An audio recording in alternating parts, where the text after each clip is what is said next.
नमस्कार, मी आकांक्षा तुमचं मनापासून खूप स्वागत करते आपल्या चॅनल आकांक्षा किचन अँड किड्समध्ये। आज आपण अवघ्या 5 ते 10 मिनिटात अगदी पौष्टिक असे नाचणीचे घावण आपण बनवणार आहोत। भरपूर प्रमाणात प्रोटीन, आयर्न असे विविध गुणांयुक्त नाचणी सर्वांनाच माहिती आहे, पण फक्त 10 ते 5 मिनिटात आपण असे हे घावण तयार करणार आहोत। मुलांच्या डब्याला असू द्यात किंवा मग आपल्याला अगदी नाश्त्याला झटपट काहीतरी तयार करायचं असेल तर असे नाचणीचे घावण तयार करून बघा। अगदी चविष्ट आणि झटपट तयार होणारे आहेत। चला आपण वेळ न घालवता रेसिपीला पटकन सुरुवात करूया। इथे आपण अगदी पौष्टिक असे नाचणीचे घावण बनवणार आहोत। त्याच्यासाठी इथे मी नाचणीचं पीठ घेतलेलं आहे। जे पीठ आपण भाकरीसाठी वापरतो तेच पीठ मी इथे वापरलेलं आहे।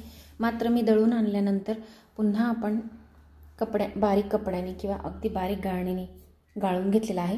त्यामुळे छान जाळी पडते, नाहीतर त्यात थोडे कण असले की जाडसर असल्यामुळे आपल्या घावणांना जाळी पडत नाही आणि छान बाइंडिंग येण्यासाठी इथे मी 2 ते 3 चमचे तांदळाचं पीठ वापरलेलं आहे। तुम्ही नाही वापरलं तरी चालणार आहे। आता याला आपण थोडं मीठ घालूया चवीसाठी। इथे मी चवीपुरतं मीठ घालून घेतलेलं आहे। तुम्हाला जर इथे भरपूर साऱ्या भाज्या घालायच्या असतील अगदी बारीक चॉप करून तुम्ही घालू शकतात। अगदी छान अशी टेस्ट येते। आपल्याला हे नाचणी अगदी पौष्टिक असं असतं। नाचणी तुम्ही उन्हाळा हिवाळा कुठल्याही ऋतूमध्ये खाल्लं तर अगदी पौष्टिक असते।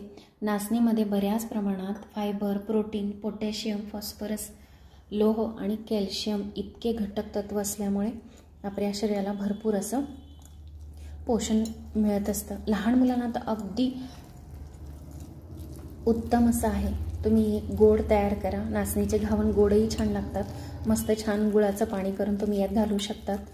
तर इथे मी आता जवळजवळ एक वाटी ज्या वाटीने आपण नाचणीचं पीठ घेतलेलं होतं त्याच वाटीने मी इथे पाणी घेतलेलं आहे। 1 वाटी आधी मी पाणी घातलेलं आहे। थोडं थोडं करून पाणी घालायचं आहे आपल्याला। जास्त झालं तर घावणाला जाळी पडत नाही, ते बसकट होतात किंवा मग तव्याला किंवा मग पॅनला चिकटतात। त्यामुळे मी अगदी थोडं थोडं पाणी घालणार आहे। पण आपण जवळजवळ माप दुप्पट घ्यायचं आहे। जर आपण 1 वाटी पीठ घेतलेलं आहे तर आपण 1.5 ते 2.25 वाटी इतकं पाणी घ्यायचं आहे। आता थोडं अजून घट्टसर वाटतं आहे, त्यामुळे मी अजून थोडंसं पाणी घालणार आहे। आता इथे पुन्हा मी थोडं पाणी घालून घेणार आहे। आता थोडंसं मी अर्ध्यापेक्षा सुद्धा कमी पाणी घातलेलं आहे।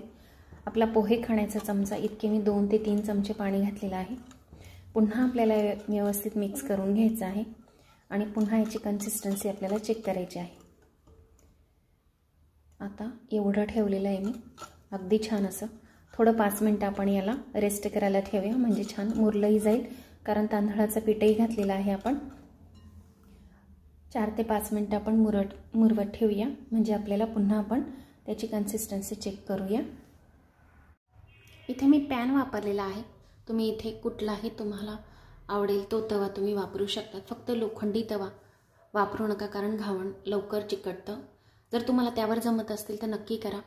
त्यानंतर बिडाचा असेल तर अगदी उत्तम, माझ्याकडे नाही आहे म्हणून मी पॅन वापरते आहे।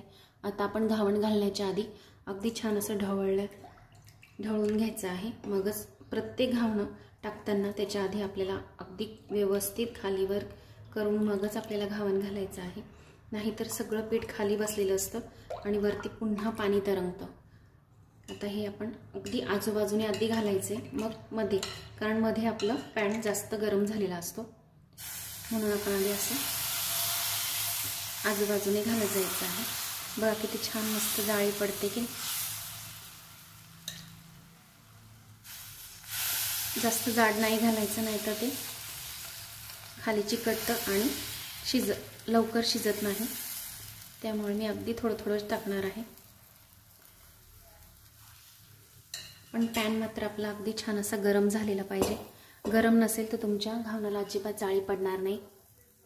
आता यावर आपण 2 मिनिटं झाकण ठेवून घेऊया, म्हणजे त्याची वरची लेअर सुकल्यासारखी होणार नाही। अगदी छान असं 2 मिनिटं आपण वाफवून घेऊया। आता याला व्यवस्थित दोघं बाजूने शेकून घेतलेलं आहे मी। आता आपण असेच बाकीचे तयार करून घेऊया। आपले घावण तयार आहेत, अगदी पौष्टिक आणि चवीलाही तितकेच छान. अगदी झटपट तयार होतात. फक्त 5 ते 10 मिनटात तयार होणारे आहेत. आपलं पीठ जर तयार असेल तर फक्त 5 ते 7 मिनटं लागतील.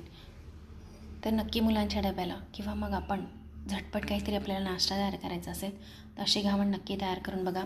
मी इथे खोबऱ्याच्या चटणीसोबत सर्व केलेले आहेत. तुम्ही कुठल्याही चटणीसोबत खाऊ शकतात.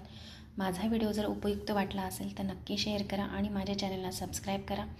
व्हिडिओ पूर्ण बघितल्याबद्दल धन्यवाद.